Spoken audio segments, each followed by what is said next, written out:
And a very good evening, everybody. I'm John Cole. Last spring, the baseball Tetons were involved in a dogfight to win the Monday Conference title. The Mystics won it. So what will the battle for the title be like this time around as soon as it warms up?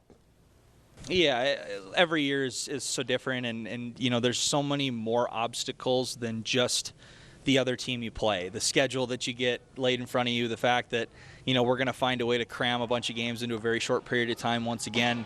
The weather isn't exactly cooperating with us accordingly. And so I think as we look to progress, you know, with the conference, Bismarck's going to be really tough. Miles is going to be really tough. Dawson's going to be really tough.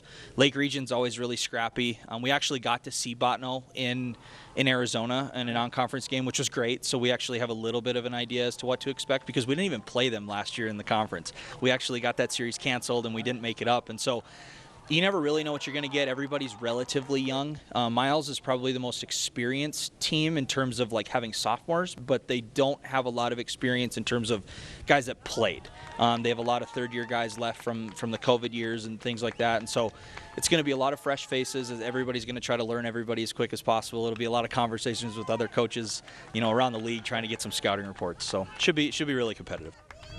All right, it always is. They hope to play this weekend somewheres. Keep your fingers crossed for the baseball Tetons and baseball sophomores of the Lady Tetons and the freshmen and everybody. So hopefully softball and baseball will be okay. My goodness, what a Final Four. After a great Saturday and Sunday of hoops, the smoke's cleared, and this is what we got in Houston.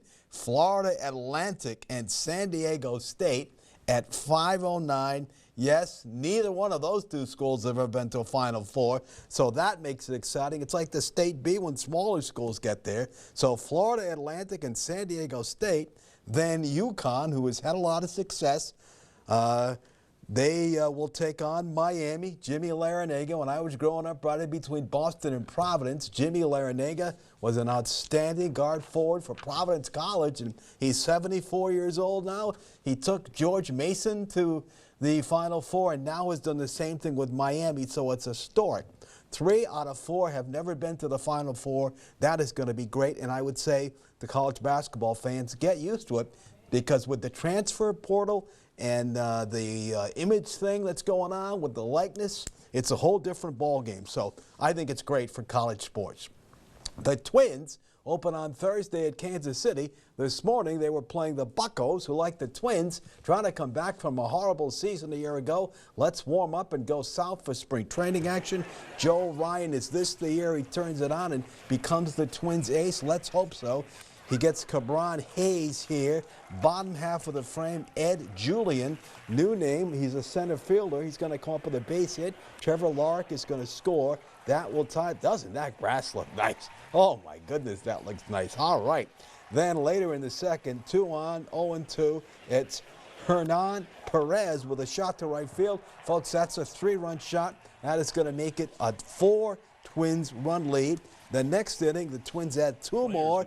Donovan Solano is going to come up with a base hit, a 7-run lead, and they go on to win 8-4 over those Buckeyes.